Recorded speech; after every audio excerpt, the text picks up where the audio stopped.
until you have had the taste of finishing, you will not respect yourself.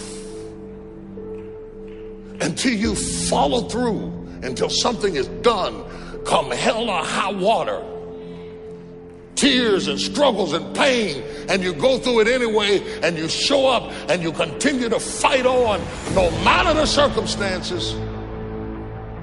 After a while, something begins to wither inside of you. How do you do that? How do you change your mind away from fear to big, hairy, audacious goals? How do you do this thing where you become what you think about?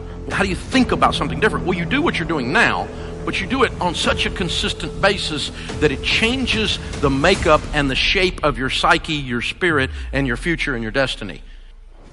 You need to learn to think, because thinking makes you act effectively in the world. Thinking makes you win the battles you undertake, and those could be battles for good things. If you can think and speak and write, you are absolutely deadly. Nothing can get in your way. Number one thing in your world is not your education. It's your dream. So what you dreaming about, y'all? What you still dreaming about? What is God still showing you in your imagination? What are you so afraid of? Why would you not take that leap and go for it before you mess around and die? Why would you not go and see what God really got for you before you leave this world? Why would you hang on to a job? If you live in paycheck to paycheck right now, when you retire, they're going to give you 1/3 of what you can't live on now. They're going to give you a gold watch and a turkey, and they're going to set you on out to pasture. If I was you, before I leave this world, I'd go see what God really got for me. Just take a chance. Now here's why you should take the chance. Name me one time God has not pulled you through. Just name it. Name the one thing God has never pulled you through. If he ain't pulled you through it, he's currently pulling you through it right now. And the reason I know I'm telling the truth is because you're sitting in here. If God was through with you, he wouldn't wake you up no more. When he wakes you up, it's because he ain't through with you yet. He got something else for you. So why don't you go see what that is? Look, it's mostly black people in here. Why we keep living our lives like we still slaves? Why we got to live our lives like we owe them something? Man, you owe yourself something. Go be free. Go see what God got for you. Oh, Steve, that's easy for you to say. You rich. Hell, did you hear me? I lived in a car for 3 years. On October 8th, I won $50. October 9th, I quit. How big a jump you want to take? You ain't even got to do that. A lot of y'all got savings. You may not have 3 years up, but you only need a little bit. Just jump. Go see what God got for you. Quit sitting here in your life posturing like it's okay. Quit funking the fake. Quit faking the funk. Quit got people thinking you something you ain't, man, when you really know you won't be something else. Some people quit because things are out of control. Nobody quits what you can control. But the moment you get in something where you don't get your way, or you get reprimanded, or you get corrected, or you go through this, or you go through that, or you go through the other, or it's bad conditions or bad circumstances, the first thing the immature mind says is, this is ridiculous, I quit. My self-esteem, even though I was building it up and I lost weight and stuff like that, I'm now around the most uncommon of uncommon people. And I'm like, my God, I'm here. Do I belong here? Do I belong here? So your mind has a good way of taking the path of least resistance. Whenever friction happens, friction causes growth. Whenever friction happens, that's why a lot of us don't have any growth, because when friction happens, we go the opposite direction. So in my mind, when friction happened, my mind said, oh, hey, man, let's get out of here. You're not real. You've lied your whole life. You come from this, you come from this, you can barely read. Those things, so whenever times got hard, my mind said, you're not good enough. Let's go. So my eyes, my mind weren't connecting. So how you combat that is this. I call it the cookie jar. You have to remind yourself. We all have a story. We've all of us have gone through very hard times. But when we're in a hard time, our mind has a way of forgetting what all we've overcome. I have a way of taking 1 second when I want to quit and saying, okay, you endured this. So I look at my life and how I came up as the ultimate training ground versus most people look at it as why? Woe is me. God, why? Why? I had to flip this upside down and say, hang on a second. God was training me to be one of the baddest men on the planet Earth. That's how, this was my journey. Because those things beat me, but they didn't kill me. You got to have a permeating attitude that you're going to win. You got to have a positive outlook. You got to be optimistic. You got to know you're going to win. You got to, right now, you got to say, I'm going to win. I don't mean just this contest. I don't mean the contest. I mean, I'm going to win. I'm going to win. My life is going to win. There's going to be a victorious life here. Because listen to me, the price you pay for losing here is too extreme. You have to carry the burden of failure the rest of your life.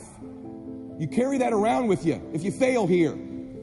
The biggest thing that breaks my heart is you feel the spirit right now. And then when you get back, these dream stealers run into you. And they start to steal your dream. And you quit. You give up. You got to decide I'm going to win. You got to decide that the failure part of carrying failure, you've been exposed to what your life could be. If you fail here, the price is extreme. It's forever. You carry the failure forever. I'm being honest with you. I meet people oftentimes that say, I was in WFG, you really changed my life at this meeting, but. And they put their heads down. They've been carrying it. They carry it. They see these Facebooks and Instagrams and what we're doing. You got to know you're going to win. You got to sell out. Yeah, I'm telling you, you got to become a sellout. You need to sell out. You need to get obsessed. You got to get relentless. You got to be a road dog. You got to get intense. That's what you got to do. You got to put your head down for a 4 to 6 year window. I don't care if you're brand new or you're one of these front rows. We need 4 to 6 years right now, like the best you ever had. You can feel it from me right now. I've been doing this 25 years. I haven't felt like this in 20. This is going to be the best run we've had. We're playing offense again. We're selling the dream again. You can feel it. We got some swagger at this convention, don't we? You can feel it. You can see the videos. We need your best. Let's go on a run. See, we're a family. We're a dysfunctional family sometimes, but we're a damn family. We don't always get along, but at the end of the day, we've done something great together. We've made history together. It's so funny we're talking about, there's nothing even remotely, there's not even something even 22% the size of WFG. It's hilarious that somebody you think that there's something like this. My God, this is a behemoth. This is the Lakers, this is the Yankees, this is the Celtics, this is the Dallas Cowboys, this is the Patriots. There's nothing like it in the world. There's some dream stealers. You need to look out for these 4. I don't want them to happen to you. You ready? Say yes. Dream stealer number 1 that'll take you out of here. Lack of confidence or faith. Lack of belief. It'll steal your dream. You got to know you're going to win. You got to have some faith. These people sitting around you right now, they're whispering to you, you could do this. I believe you. Just like when you were a little boy. Just like when you were a little girl. They've always believed in you. They've always known you were going to do something special. They always knew you were great. You need to know it. You need to take that God that's sitting there with you and those precious souls that have passed, that have always believed in you, and you carry them with you everywhere. They're with you anyway. Acknowledge them. If you don't believe that, honor them. Honor God. Honor these people who believed in you with your magnificent life. Honor them. Don't give in to lack of belief, lack of confidence. Don't ever do that again. Don't do it in WFG or out of WFG. You were made to do something great. You're special. You were made in the image of God. Something awesome is supposed to happen for you. And those of you that have made something awesome happen, something even more awesome is supposed to happen for you. Is the greatest single obstacle to our success is our self-limiting beliefs. Is we believe that we're limited in some way.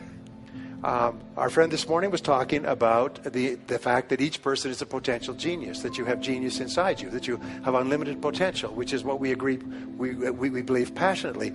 But if we believe that we are limited in some way, it becomes true for us. It becomes our belief. By the way, I didn't do well in school, and before we came here, I was going to do some background checking on the people here. What I found is there's a lot of people in this audience who didn't do well in school. Yes. So a lot of people here got lousy grades in school. I was astonished to look at the high percentage. In fact, you could be sitting next to one of them right now. Yes, we know who you are. Now here's the problem, is that if you're told, which I was, and all the time you're growing up, they say you have to get good grades or you won't do well in life. You have to get good grades or you won't get into college. You have to get good grades or you won't get a good job, won't get very well, and so on. They tell you that to encourage you to get good grades. So what if you got lousy grades for whatever reason? Well, now you could be 25 or 35 years old and you don't even try. You don't even try because, hey, you didn't get good grades in school, so you're kind of short of potential. And what we do is we actually sabotage ourselves. We drive with our foot on the brake of our own potential because we think, well, I didn't really get good grades in school. And then you read the studies and you find that most of the people who got straight A's work for the people who got B's. And the people who got B's work for the people who got C's who own the companies. And the people who own the companies got the money from the venture capitalists, all who got D's in school. You know, and so the grades that you got in school are irrelevant. But if you believe that because you got poor grades or because you didn't get started, you didn't go to college or something else, if you believe it becomes true for you. So the first thing you do is you have to challenge your self-limiting beliefs and realize that most self-limiting beliefs have no foundation in reality. How many times have you had an experience where you thought you had no skill or ability in some area, and then you started working in that area and it turned out to be pretty capable, and you're quite amazed and you never had that idea? The fact of the matter is we all have that throughout life. My friend Dennis Waitley has this wonderful line. He said, you could not use all of your potential if you had 100 lifetimes. You have so much potential. And what holds us back from using all of our potential is we believe that we don't have it.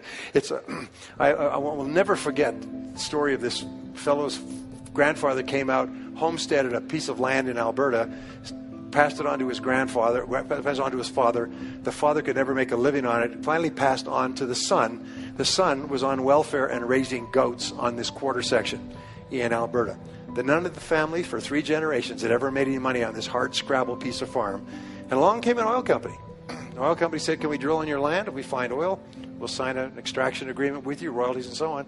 They drilled on his oil. They found an oil pool. And within overnight, he was a millionaire. He had an income of something like $150,000, $200,000 a year for the next 30 years. He went from living a hard scrabble life, raising goats on this lousy piece of land, and somebody else came along and showed him how to get the potential out of the land. The oil had always been there. That's what this seminar does. That's what Harv does, by the way, is he shows you how to drill oil in your own land and tap into the potential that you have. It was always there. It's been there all this time. But your job is to drill. That's really important. And that's what we're here for 3 days, is to look for insights. So remember this. Always ask yourself, if you have a self-limiting belief, what if it wasn't true? What if it wasn't true? My son, going back to David, David was really shy when he was growing up.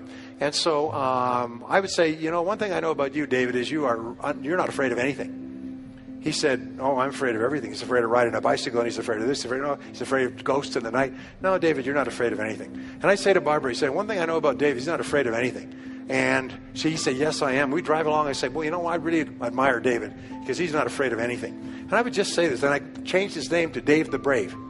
And then I shortened it to Le Brave. I say, where's Le Brave? Where's Le Brave? Where is he? How are you doing, Le Brave? I called him that. I started calling him Dave the Brave all the time. And, at a certain point in his life, he started saying, something, I'm not afraid of anything. It changed his whole life. You reprogrammed him to tell him, because other than that, he had a self-limiting belief. And it's really important. Anyway, so your beliefs are important, and your whole attitude toward life is determined by your beliefs. And here's the interesting thing. You come into the world with no beliefs. Every belief that you have, good or bad, you learned from childhood. And most of your self-limiting beliefs, if not all of them, have no basis in reality.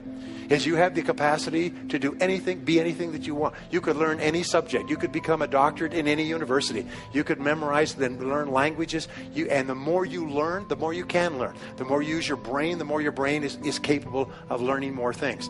But what holds us back is, I could never learn languages. Shut up. You could learn languages. I'll tell you what, you went to a foreign country, and the only way you could eat is could learn the language and the words for the food. You'd learn languages at a speed of summer lightning. I know, because I've been there. In other words, the self-limiting beliefs have no reality. So the belief that you have to have programmed in, put in your computer, is that you are going to be a big success in life. And everything that happens is part of this great process. Now, the next law is called the law of expectations. Again, there's libraries of books and years of research on this. Expectations theory, by the way, is the foundation of all economics. It determines the drift of stock markets, the movement of world finances. It determines the investment. Entrepreneurs have high expectations that their entrepreneurial efforts are going to work. We would not start a business without high positive expectations. So expectations have an enormous impact on our attitudes. And here's the interesting thing, is if you believe you're going to be a great success, you expect everything that happens to be part of the great plan. So if you have positive expectations, like a kid's first Christmas, you're positive all the time. And the key to being positive is to look for the good. Expect good things to happen. we say that whatever you expect with confidence becomes your own self-fulfilling prophecy. Is you are constantly predicting your future by talking about how the way you think things are going to turn out.